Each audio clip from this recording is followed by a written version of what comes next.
guys! Welcome back to my YouTube channel. At ang plano nga natin today is makipagkita sa ating youth service, which is first time kong gagawin. Pakainit sa labas, tapos nabalitaan pa, hindi pa yun yung pinakamainit. Tingnan mo, ang pakabilis na tuyo ng buhok ko sa labas. Mali na naman. Buti hinabol ko ng kabayan. So dito is muntik na naman akong maligaw kasi naman kung saan naman ako pumupunta. Galing ako sa platform 2, tapos bababa na naman ako ng platform 2. Bababa na tayo. So, andito na tayo. Actually, na-amaze ako kasi yung trend dito, pagbaba mo ng trend, hindi naman pagbaba ang pagbaba. Pagbaba mo ng trend, lakad ka lang onte. Mall na. Hindi ka maglalabasan. Talagang nasa loob ng mall yung trend. Open na sesame. Open sesame. So, ito na guys. Ay, napakainit. And dito is napag-abutan pa tayo ng pagkasira ng ating shoes. It's been like 5 minutes. Hindi ko pa siya nakikita. Tignan nyo guys, outfit ko. Napansin ko lang no, yung mga mall dito sa UAE is malalaki, no? So, dito sa part na to is nag-meet na kami and then, yun nga, nagkita na kami and then she treat me a food. So, nakakahiya naman. Tanggihan. At sa mga sandaling ito naman, itapos na kami sa youth service. Pabalik na ulit kami sa mall and then may kasama na kami dito, which is si Kuya Ron and yung iba pa namin kasama. So, sabi sa akin ni Ate Naf is after youth service, lagi daw silang nag-hangout muna bago umuwi. Nag-snack sila or kaya naman dinner. At alam niyo bang sobrang na-amaze pa rin ako hanggang ngayon tuwing magsi-CR ako sa mall. Kasi naman tingnan niyo naman to automatic. Umupo lang ako, umihi lang ako, tapos tumayo ako bigla nang nag-flash.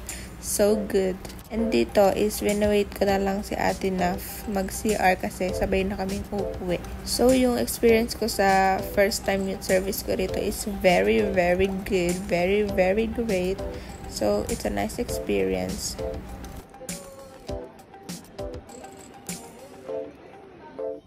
And at last is pauwi na ako. And ito lang yung na-video ko sa kanya. Wala man lang kami picture sa aking cellphone together. So, alam niyo ba, yung bus dito is may second floor. Diyan sa part na yun, ibinidyo ko lang naman kung ano yung itsura ng metro.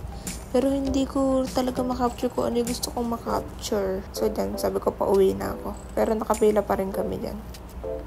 Girls is first, ladies first.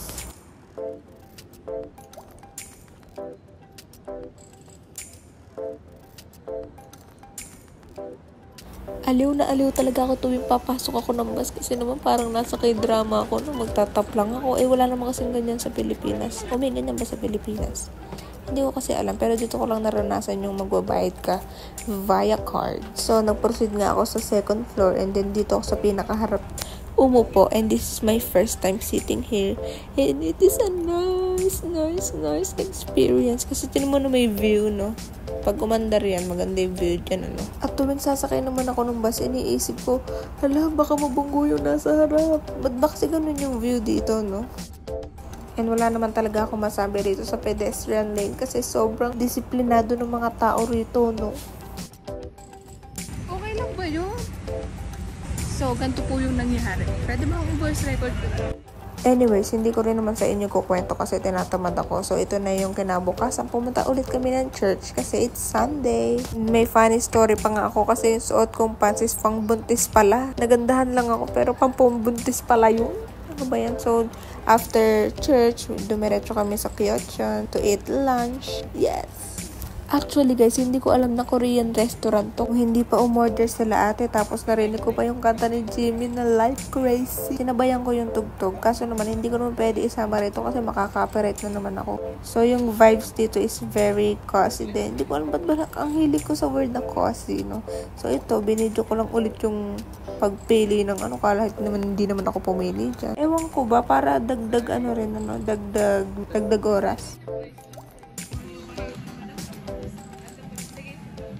Para hindi ko makapareta ko na lang kakanta. I'd rather be lost in the lights, and out of my mind. And tama na yun, baka kasi ma-recognize tayo. So, dito, ano ba ginawa dyan? So binigyan nila ng activity tong bata na to kasi ang likot-likot. So ito yung first na sinerve nila, which is yung salad, yung japchae, and then yung tteokbokki na may fish cake. Yung tteokbokki is okay na okay kasi nga may anghang, and then ganun din yung sa fish cake. And then yung japchae medyo kulang lang. Siguro nag-expect lang ako ng more, pero masarap siya. So dito nga isinerve na rin yung dalawang flavor ng chicken. Actually isa lang flavor niya kasi classically isa. Then, kumuha tayo ng radish, ng chicken, and then ng salad. At nagustuhan ko talaga yung Yangnyeom chicken nila. So, yung Yangnyeom is yung Korean chicken na seasoned with sweet and spicy sauce ng gochujang. Tapos may garlic, and then sugar, tapos iba pang spices. Madamis na rin yung tteokbokki. Kung tatanungin nyo na may lasa ng radish, parang pickled siya kasi medyo maasim, ganon. Hindi ko kasi alam yung totoong lasa niya. Pero maasim siya.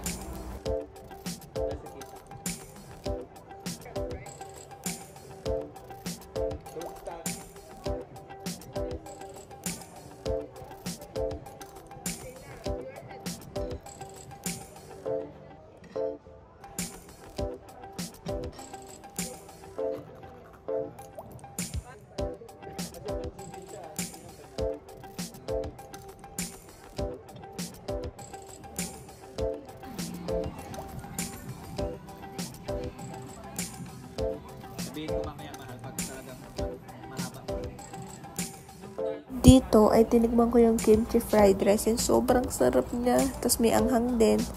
Yes.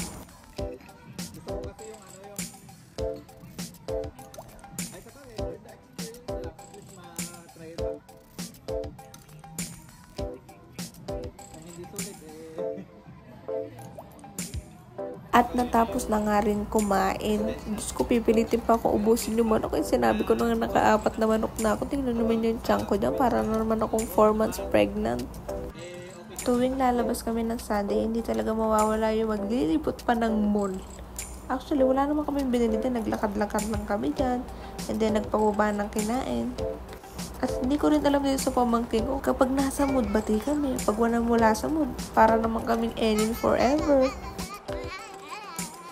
Ito nga yung sinasabi ko sa inyo, sobrang na-amaze pa rin ako kapag dumadaan kami tapos may pedestrian lane. Sobrang discipline. Baka takot lang ma-penalty. Ganon. So, ito na nga ang ating pinaka-outro dahil wala na naman tayong outro. So, sana nag-enjoy si self, mag-edit. Yan lang, bye!